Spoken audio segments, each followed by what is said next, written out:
Bonjour, j'espère que vous allez bien. Nous continuons avec notre cours sur la statistique inférentielle. Alors, dans cette vidéo, nous allons parler du test d'ajustement.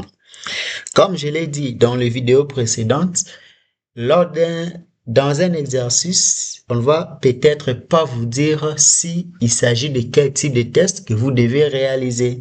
On a vu plusieurs tests ensemble avec vous.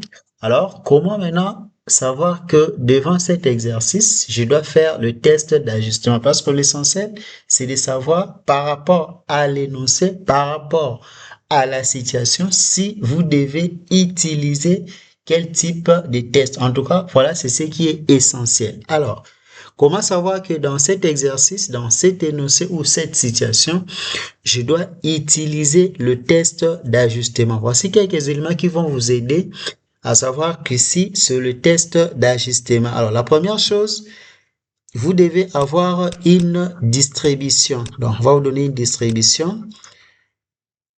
Ça, c'est la première chose.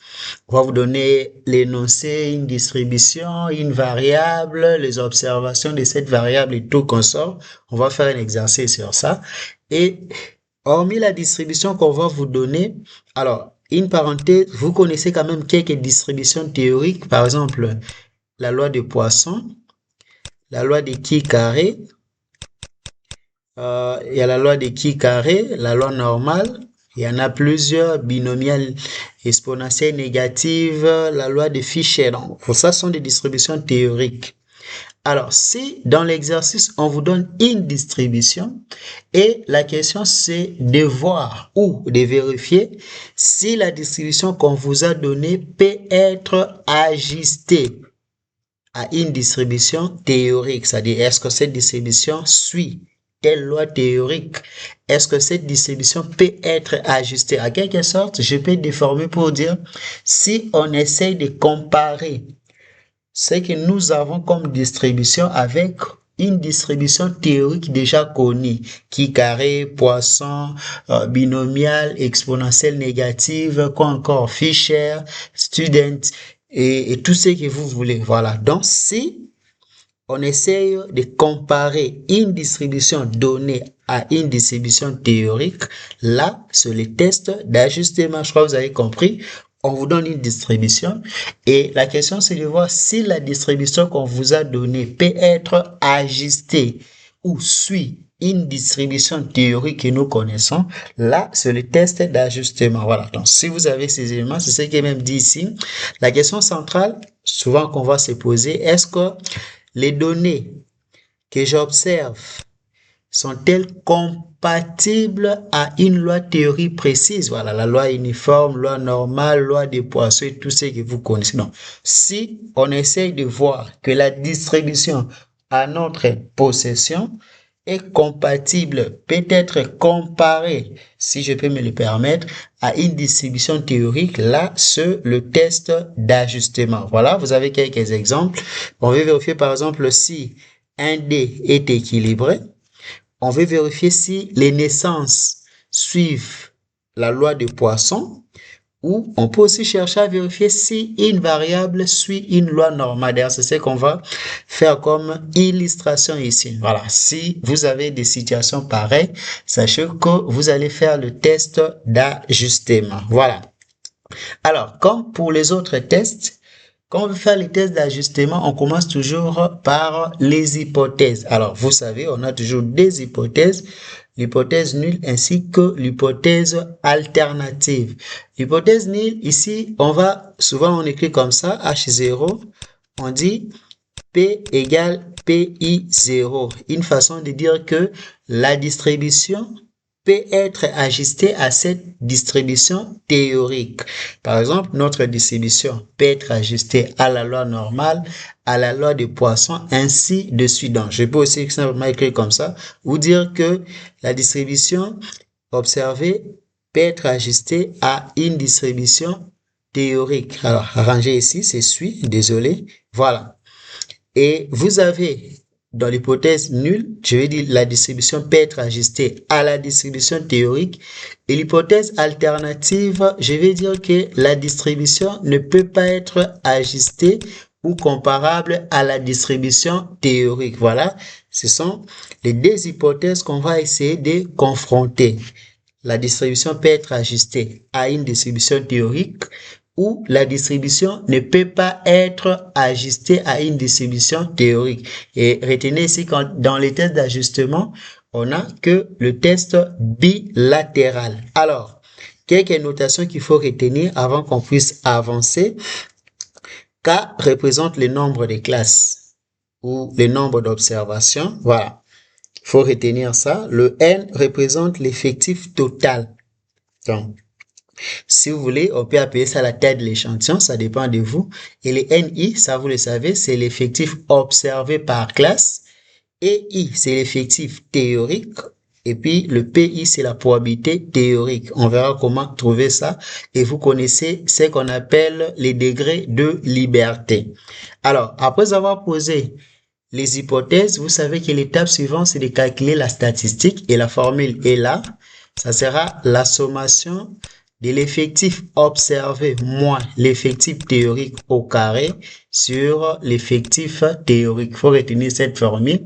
Après avoir posé les hypothèses, la statistique calculée sera égale à la sommation dans I à la de 1 à K, parce qu'on a dit on a K classes, NI, dans l'effectif observé, moins l'effectif théorique au carré sur l'effectif théorique. Alors, les NI, c'est l'effectif observé, pas de problème. EI, c'est l'effectif théorique. Et retenons aussi cette formule. Pour trouver les EI, on fait N, la taille de l'échantillon ou le nombre d'observations, divisé par la probabilité de cette classe-là. Vous allez voir comment je vais calculer. Retenez que la formule de la statistique est là. Pour trouver les EI, ici, on prend les N multiplié par PI. Dans notre travail sera de trouver les PI. Et pour trouver les PI, ça dépend de la distribution des références. Si c'est la loi normale, on va utiliser les tables statistiques. Si c'est la loi des qui carré, on peut aussi utiliser la table statistique. Si c'est la loi binomiale, il faut connaître quelle est la formule qu'on utilise pour trouver la probabilité dans les cas de telle ou telle loi. Voilà, c'est ce qu'il faut faire. Ce sont des lois discrètes. On va utiliser les différentes formules. Vous avez ça. Et si c'est une distribution continue, par exemple la loi normale, ainsi de suite, on peut faire la lecture dans la table statistique. Voilà. Donc, la statistique est là. EI, l'effectif théorique égale N, la taille de l'échantillon, multiplié par PI. Et je viens de dire quelque chose ici. PI, ça dépend de la loi parce que chaque loi théorique a la formule pour trouver la probabilité. Si ce sont des lois discrètes, binomial, Poisson, ce sont des lois discrètes, il y a une formule pour trouver chaque probabilité. Mais si c'est une loi continue, là, on peut simplement faire la lecture dans la table. Voilà.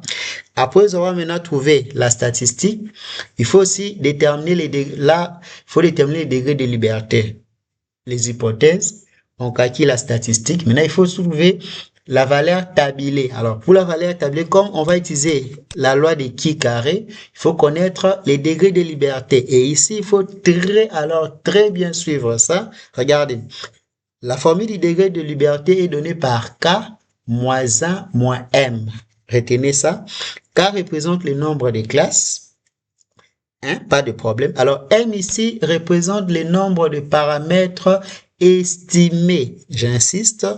M représente le nombre de paramètres estimés à partir des données. Donc, comprenez que M va dépendre de la loi des références ou de la distribution des références. Si nous sommes dans la loi normale, on estime aucun paramètre, donc M égale 0. Là, le degré de liberté devient quoi? K moins 1.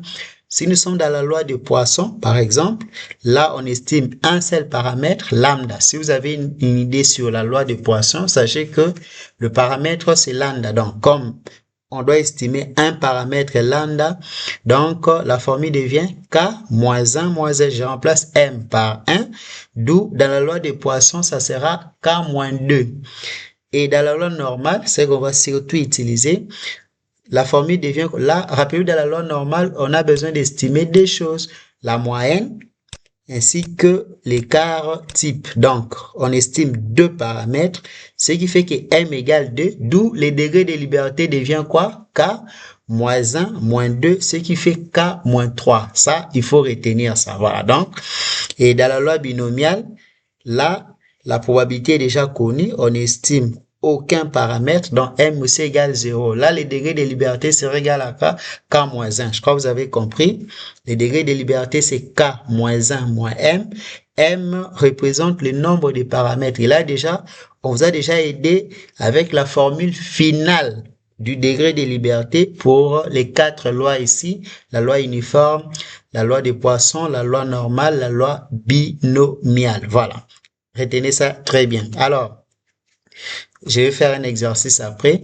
Maintenant, après avoir déterminé les degrés de liberté, on choisit les seuils, par exemple 5% par défaut. Il faut maintenant faire la lecture dans la table des qui carré. Donc, on va faire qui carré de alpha ainsi que les degrés de liberté que vous allez trouver. Voilà. Alors, alpha, si on ne donne pas ces 5%, après avoir fait la lecture de qui carré alpha et les degrés de liberté que vous allez trouver, la dernière chose à faire, c'est la règle des décisions. Alors, la règle est là.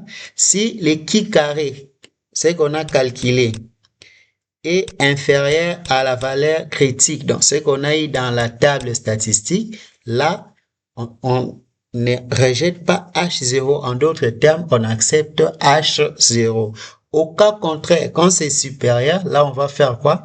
On va rejeter H0. Voilà, je crois que vous avez compris comment fonctionnent les tests d'hypothèse. Alors, je reprends. On pose les hypothèses. H0, on dit la distribution suit cette distribution théorique, soit peut être ajustée à cette distribution théorique. Et l'hypothèse alternative, ça sera la distribution ne peut pas être ajustée à la distribution théorique. Deuxième étape, on va trouver la statistique. Vous vous rappelez de la formule. Troisième chose, on calcule les degrés de liberté. Retenez la formule, c'est K. K qui représente le nombre de classes moins 1 moins M. M représente le nombre de paramètres estimés pour la distribution théorique qu'on cherche à comparer. Donc, ce qu'il faut retenir pour le cas de la loi normale, M égale 2, dont la formule devient K moins 3. Pour les autres lois, vous avez les différentes formules. Ensuite, on fait le choix du seuil. Si on ne donne pas, par défaut, c'est 5%. On va trouver la valeur critique, donc la valeur dans la table. Maintenant, pour la règle des décisions, si la valeur que nous avons calculée est inférieure à la valeur qui se trouve dans la table, on fait quoi? On accepte H0. En d'autres termes, comme conclusion, on va dire que la distribution, notre distribution peut être ajustée ou est compatible ou est comparable à cette distribution théorique qu'on cherche à vérifier. Voilà, c'est comme ça. Alors, on va prendre un exemple pour essayer de résumer tout ce que nous avons vu ici. Voilà, l'exercice est là. On dit, pour tester le bon fonctionnement d'un lot important d'ordinateurs, on a considéré un échantillon aléatoire simple de 50 ordinateurs. Voilà, de 50 ordinateurs. De 50 ordinateurs. Alors, sur lequel on a prélevé des mesures de consommation et tout consort. Là, on a les différentes classes. 300 à 600, l'effectif, c'est 7. De 600 à 900, l'effectif, c'est 11. De 900 à 1200, ainsi de suite. La question est, peut-on ajuster cette distribution observée par la distribution normale? Déjà, vous voyez, on a une distribution qui est là. On a donné, c'est la distribution de la consommation du courant électrique en milliampères. Et puis, on nous demande si cette distribution, ce que nous avons ici, peut être ajustée à une distribution normale. Donc, vous voyez qu'il s'agit du test d'ajustement. Alors, pour faire les tests d'ajustement, on a besoin de connaître la moyenne et ainsi que l'écart type. Donc, et je suis sûr que vous savez comment on trouve ça. On va aller rapidement. Alors, là, j'ai les différentes classes. J'ai 5 classes. 2, 3, 4, 5. Et là, je vais mettre les totales. Alors, ça, c'est les différentes classes. La première classe est de 300 à 600. La deuxième classe, c'est de 600 à 900. La troisième classe, c'est de 900 à 1200. Là, vous avez des 1200 à 1500. Et la cinquième, c'est de 1500 à 1800. Voilà. Alors, autre information qu'on nous a donné, c'est les NI, les effectifs. Là, c'est 7. Ici, j'ai 11, j'ai 14, j'ai 11, ainsi que j'ai 7. Alors, on doit commencer par trouver la moyenne. Mais avant de trouver la moyenne, je dois trouver les centres de classe. C'est important.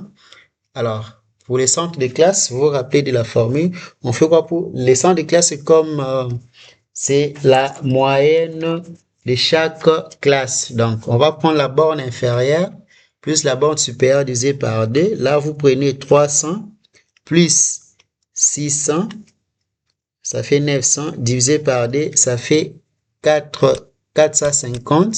Pour la deuxième classe, on fait la même chose, ça sera 600 plus la borne supérieure, c'est 900, ça fait 1500 divisé par 2. Là, j'ai 750. Là, vous faites la même chose, on aura 900. La borne inférieure, c'est 900. On prend 900. 900 plus la borne supérieure, c'est 1200. Divisé par 2, ça fait 1050. Dans la même logique, ici, on aura 1350. Et là aussi, ça sera 1650. Vous pouvez vérifier chez vous. Alors, de ces 1500 plus 1800 divisé par 2, ça fait 1650. Voilà. Alors, la moyenne dans l'échantillon, la formule, c'est 1 sur n, la somme de NI multiplié par XI. Donc, on fait la somme de NI multiplié par XI. Si vous allez faire NI multiplié par XI, donc vous allez prendre quoi? 7 multiplié par 4500, 7 multiplié par 450 plutôt, je trouve 3150. Ici, on va faire, la formule c'est NI multiplié par XI. Ici, on va faire 11 multiplié par 750, ça fait 8250. Ici, j'ai fait 14, on fait rapidement, 14 multiplié par 1050, ça me donne 14 700.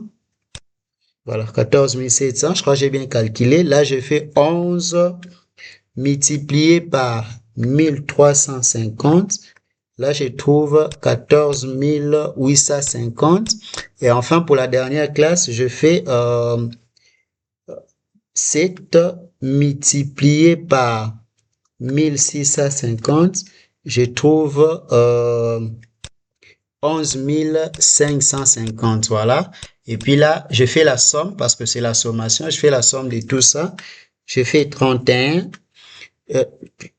Donc 3150 plus 8250 plus, là c'est 14 700 plus 14 850 plus 11 550. Voilà, j'ai trouvé 52 500. Donc la moyenne serait égale à quoi?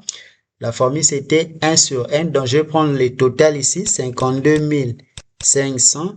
Je divise par 50, qui représente la taille de l'échantillon. Alors, si je divise ça par 50, la moyenne, je trouve 1050. Donc, vérifiez chez vous. Je crois que c'est correct. Voilà. Le deuxième paramètre qu'on a besoin, c'est l'écart type. Donc, on va commencer par la variance. La formule, c'est 1 sur n. La somme de NI facteur de xi moins la moyenne au carré. Il y a encore un raccourci, c'est 1 sur n, la somme de ni multiplié par xi au carré moins la moyenne au carré. C'est la même formule et les deux donnent la même réponse. Donc, ça dépend de la formule que vous voulez utiliser. Moi, je trouve que ça, c'est plus rapide. Donc, je vais faire quoi? J'ai fait ni multiplié par xi au carré. je vais aller vite, je vous montre comment trouver ça. Pour la première valeur, vous prenez les xi, c'est combien? Les xi, c'est 450. Vous prenez 450 au carré, multiplié par 7. Je crois ici j'ai trouvé, donc je reprends les calculs, c'est 450 xi au carré, 450 au carré multiplié par les ni qui est 7. Si par exemple j'ai trouvé 1 417 500, vous faites la même chose ici, vous prenez les xi au carré, donc 750 au carré, multiplié par 11, vous mettez la réponse, la 1050 au carré, ainsi de suite. Alors, pour trouver les totales que vous allez trouver, vous divisez par 50, ça c'est la variance. Maintenant, l'écart, ça sera la racine carrée de la variance. Dans mon cas, j'avais trouvé 374,7. Donc, vérifiez. On a les deux paramètres pour qu'on aille un peu vite. La moyenne, j'ai trouvé 1050. L'écart type, j'ai trouvé 374,7. Voilà, ça c'était des calculs préliminaires. Maintenant, on va passer au test d'hypothèse.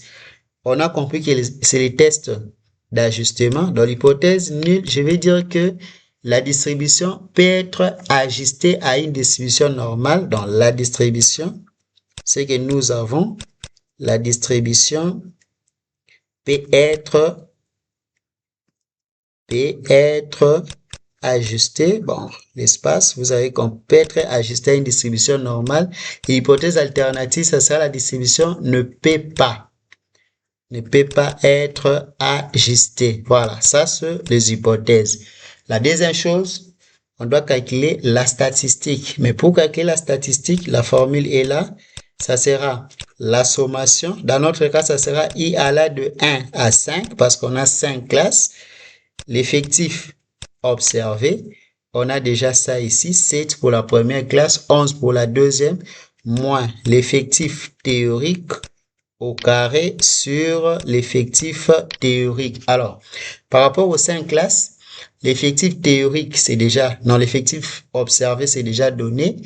On doit trouver l'effectif théorique. Alors, comme on cherche à vérifier si ça peut être ajusté à une distribution normale, donc la distribution des références à la distribution normale, comme c'est une distribution continue, on va simplement faire la lecture de la table moyennant quelques modifications. Alors, on va commencer pour la première classe.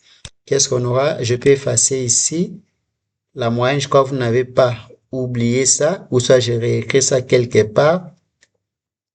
On fait d'abord le calcul pour trouver la statistique. Donc, je préfère faire les calculs là-bas et mettre les résumés ici. Donc, je peux tracer quelque chose comme ça.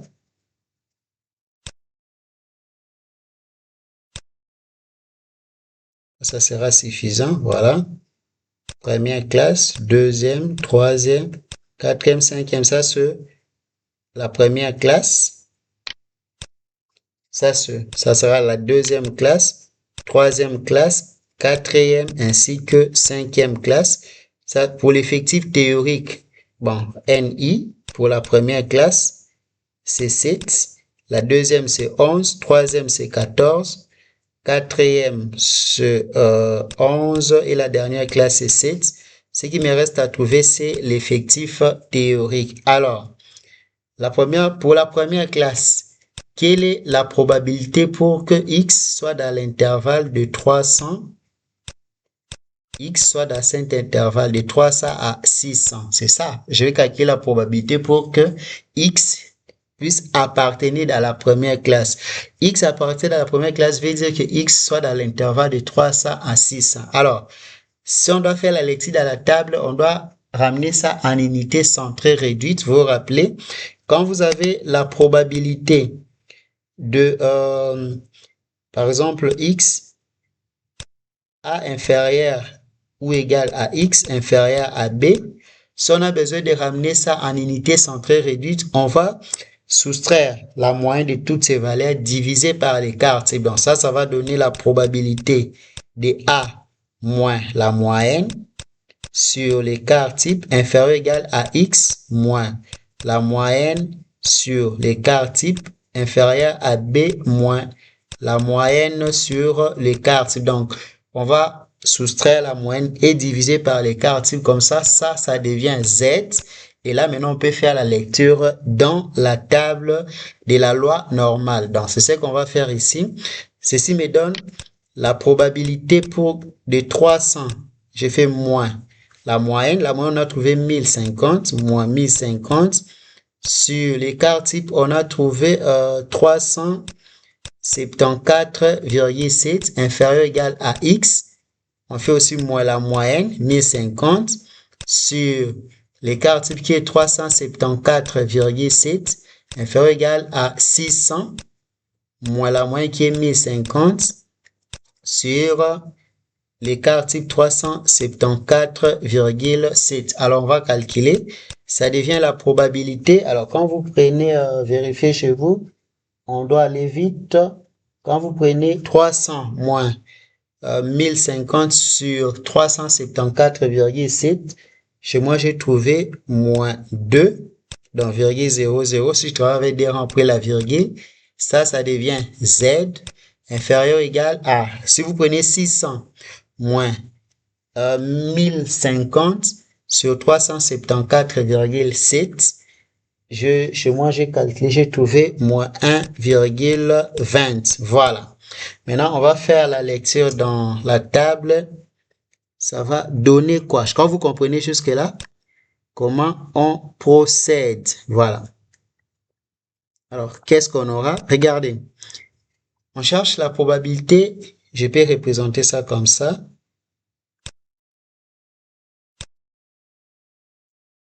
Ici, j'ai 0. Alors, moins 2,00, je suis là, ainsi que moins 1,20. Donc, je cherche la probabilité de cet espace. Alors, qu'est-ce qu'on a? Dans la table statistique que nous utilisons jusque-là, ça donne la probabilité des Z inférieures à petit z. Voilà. Donc, la table que nous allons utiliser donne la probabilité des Z inférieures à petit z. Or, nous cherchons la probabilité que Z soit dans cet intervalle. Donc, dans l'intervalle de moins 2 à moins 1,20. On cherche cette probabilité. Or, dans la table, ça donne la probabilité des Z inférieures. Alors, qu'est-ce qu'on peut faire? Regardez les astuces. C'est-à-dire, grâce à la table, je peux trouver la probabilité des Z inférieures à moins 1,20. C'est-à-dire, je peux trouver cette probabilité. Et grâce à la table aussi, je peux aussi trouver la probabilité aussi des Z inférieures à moins 2 parce que la table que j'ai donne de valeurs inférieures. Donc, probabilité des grands Z inférieures à petit z. Donc, comme moi je cherche cette partie, avec la table, je ne peux pas trouver la supérieure, je peux trouver la probabilité des Z inférieures à moins 1,2, c'est-à-dire ici jusque là. Je peux aussi trouver la probabilité de Z inférieur à moins 2. Z inférieur à moins 2, c'est cette zone. Alors, regardez.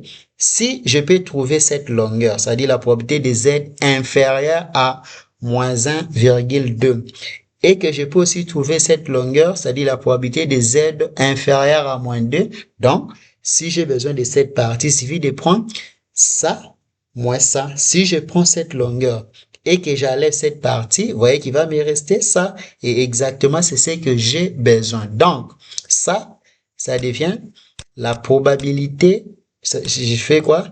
Des Z inférieurs à moins 1,20. J'ai soustrait avec la probabilité de Z inférieure à moins 2,0. Je crois que vous avez compris. Donc, je reprends. On a besoin de trouver la probabilité des Z qui se trouve dans l'intervalle de moins 2,00 à moins 1,20. Or, la table que nous utilisons donne les différentes probabilités des Z inférieures à petit z, dont la probabilité des valeurs inférieures. Alors, qu'est-ce qu'on fait? Grâce à notre table, on peut trouver la probabilité de Z inférieure à moins 1,20, c'est-à-dire cette longueur. On peut aussi trouver la probabilité de Z inférieure à moins 2, c'est-à-dire cette longueur. Alors, si on peut connaître ça et ça, pour trouver la partie ici, il suffit de prendre ça, on enlève ça. Parce que regardez, si on prend ça, on enlève cette partie, on va rester avec ça, c'est que nous cherchons.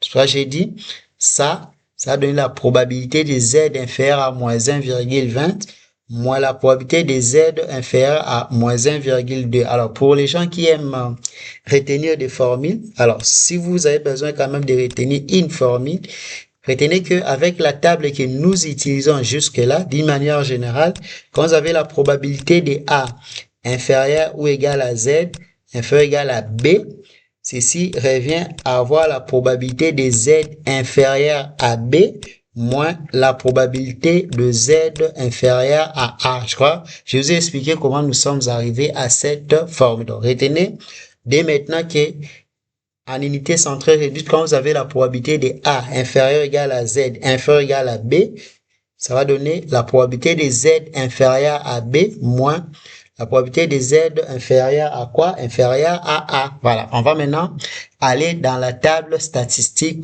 pour trouver la probabilité de Z inférieur à moins 1,20 ainsi que la probabilité de Z inférieur à moins 2 et puis on va venir remplacer. Ça, on fait pour la première classe. Voilà, je suis là. Nous cherchons ici, je peux agrandir un peu pour m'aider à faire des calculs. Voilà, on cherche la probabilité de Z inférieure à combien? À moins 1,20.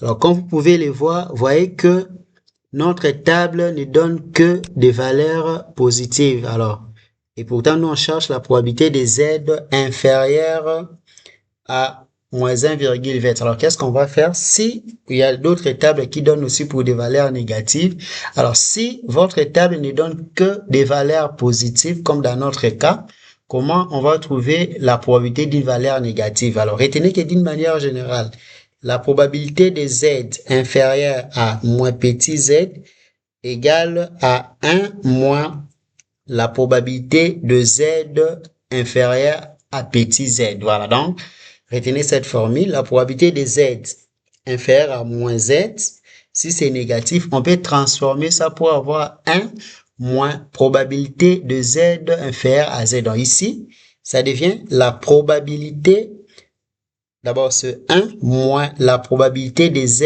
inférieure à moins 1,20. Voilà, c'est la même chose. Donc, quand c'est moins, ça devient 1 moins la probabilité de Z inférieure à 1,20. Alors, comment on va faire cette lecture dans la table?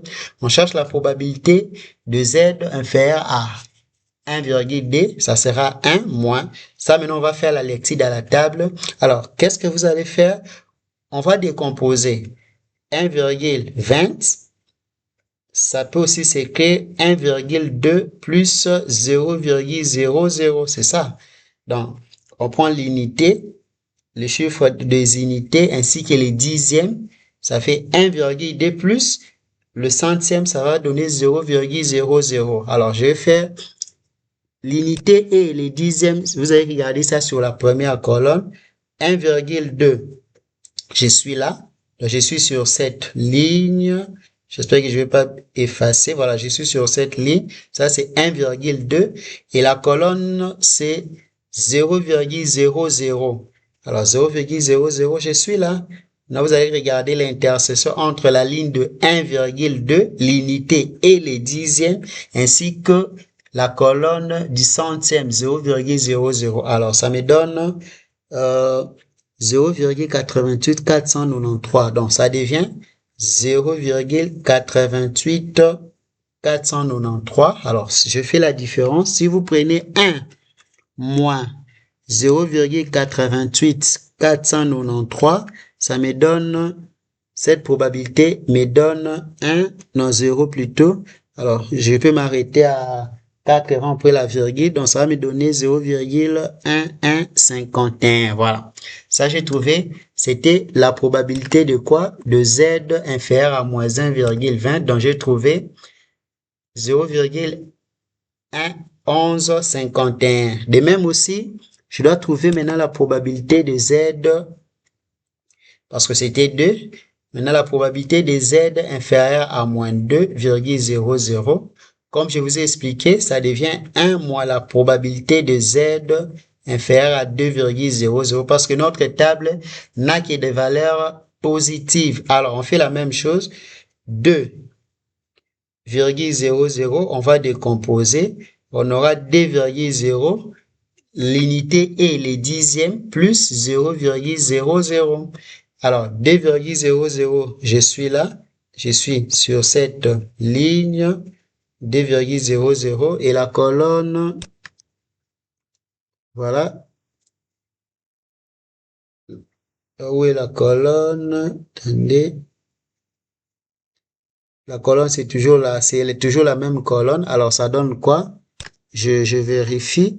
Alors, 2,00, je suis là, c'est cette colonne. Ça fait 0,97725. Donc, je viens ici. Je prends une minute. Je vais activer. Voilà. Donc, 2,0, je suis là. Ça fait 0,97725. Donc, je fais 1 moins 0,97725, ça me donne 0,02275.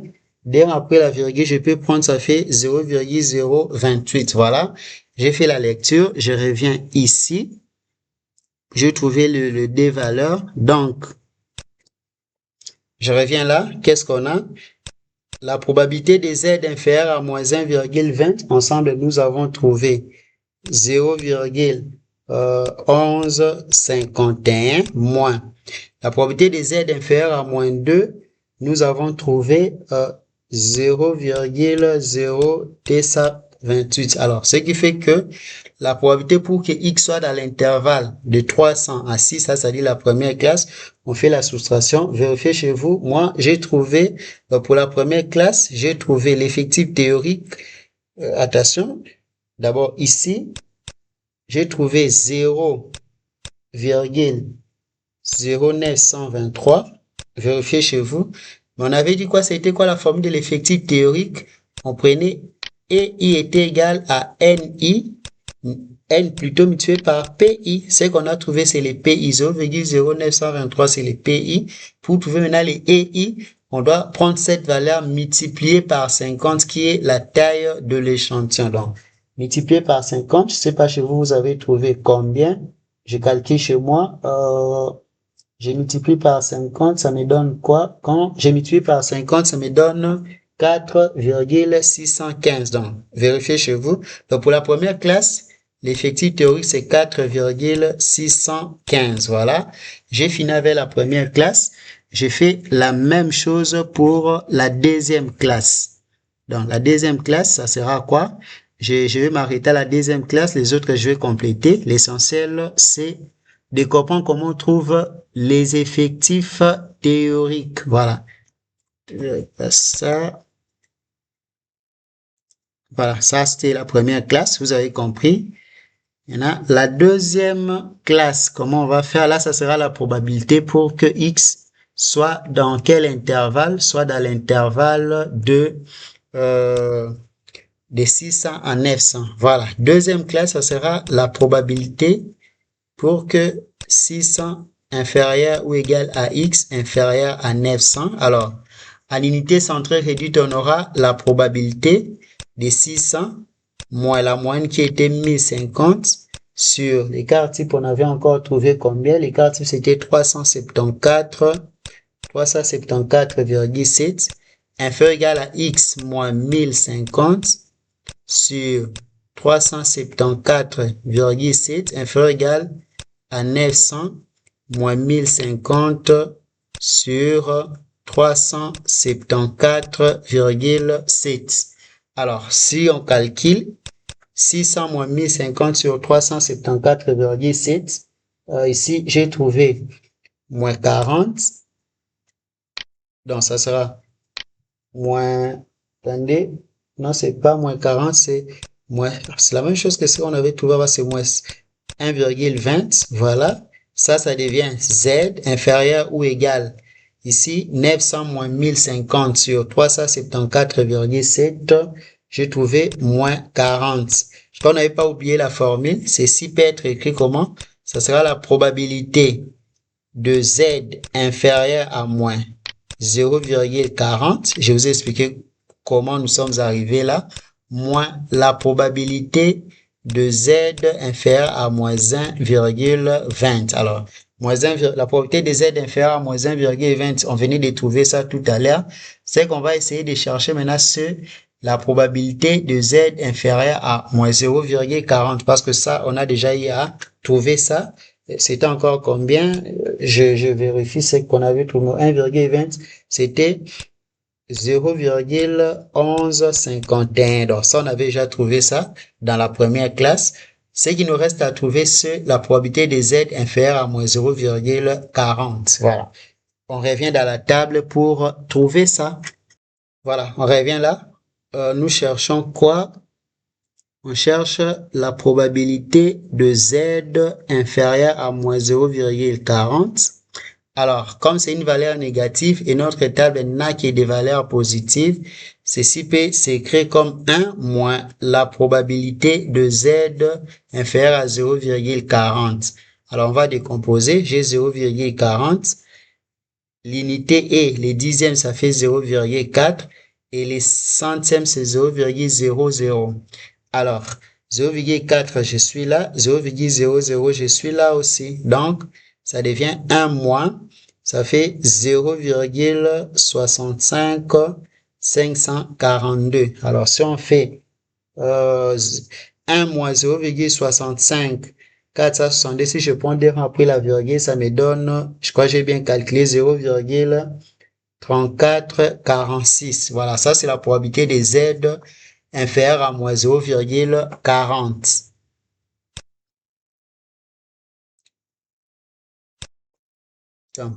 La probabilité des Z inférieure à moins 0,40, j'ai trouvé 0,3446. D'où le PI de la probabilité de cette deuxième classe, ça me donne 0,2295. Alors, pour trouver les E, bon, ça appelons ça PD, deuxième probabilité. Pour trouver les E2 dans l'effectif théorique de la deuxième classe, on prend la taille de l'échantillon multiplié par la probabilité 0,22950. Alors, dans mon cas, j'ai trouvé 11,475. Donc, ici, pour la deuxième classe, ça fait 11,475. Alors, ainsi de suite. Vous allez faire pour la troisième classe, la quatrième, ainsi de suite. Alors, comme nous avons vous avez compris, je peux directement remplacer. Pour la troisième classe, moi, j'avais trouvé, je vérifie si c'est aussi correct. Pour la troisième classe, des 900 à 1200. Moi, j'avais trouvé les EI, c'est 15,54. Pour la quatrième classe, quand j'ai calculé, j'ai trouvé 11,475. Et la dernière classe, les EI, la même logique, j'ai trouvé 4,615. Voilà. Après avoir trouvé les effectifs théoriques de chaque classe, maintenant, l'étape suivante, ça sera quoi? On va calculer la statistique. Donc, calculer la statistique. C'était quoi la formule? Je crois que vous n'avez pas oublié la formule. La formule, c'était pi carré calculé était égal à la somme. Dans notre cas, ça sera I à la de 1 à 5 parce qu'on a 5 classes. NI moins EI au carré sur EI. Donc, on va remplacer. Pour la première classe, les NI, c'est 7. Ça sera 7 moins l'effectif théorique de la première classe, c'est 4,615. On élève au carré sur 4,615 plus.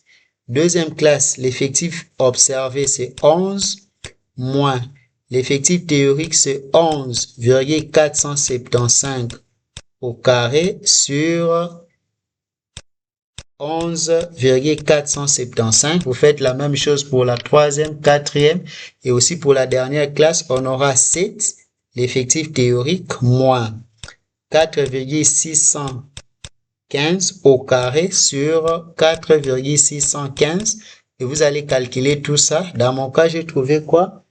J'ai trouvé, après avoir calculé, j'ai trouvé que la statistique calculée c'est 2,66. Bon, vérifiez chez vous, j'ai trouvé 2,66. Alors, on va trouver les degrés de liberté. Rappelez-vous de la formule, c'était K moins 1 moins M. Sans oublier que M représente le nombre de classes estimées. Ici, on a estimé, non, le nombre de paramètres estimés plutôt. Ici, on a estimé 2 paramètres. Donc, M égale 2, ça va donner 5. Le nombre de classes, on a 5 classes. Moins 1, moins 2, ce qui va donner 2. Donc, les degrés de liberté ici, c'est 2. Le seuil, on choisit 5%, 0,05. Maintenant, on va faire la lecture dans alpha de 2. Ça va donner quoi? On fait la lecture. Alpha, c'est 0,05. On va regarder la table des qui carrés. Voilà, je suis là dans la table des qui carrés. Alpha, c'est 0,05. Et les degrés de liberté, c'est 2. Alors, je vais faire quoi? Je suis là. Les degrés de liberté, c'est 2. Donc, je suis sur cette ligne. Je suis là. Et alpha, les valeurs de alpha sont là. Alpha, c'est 0,05. 0,05, je suis là. Dans l'intersection entre cette ligne et cette colonne, ça me donne 5,99. Voilà, ça fait 5,99 comme la valeur critique. Alors, on a trouvé 5,99. Alors, pour la décision, c'était quoi? On avait dit si la statistique calculée est inférieure à la statistique tablée, la valeur critique, on accepte H0 ici. On a trouvé 2,66 qui est réellement inférieur à 5,99. Là, on fait quoi? On accepte H0. Et accepter H0 revient à dire quoi? Que cette distribution peut être ajustée à la loi normale. Voilà, c'est comme ça que fonctionne le test d'ajustement.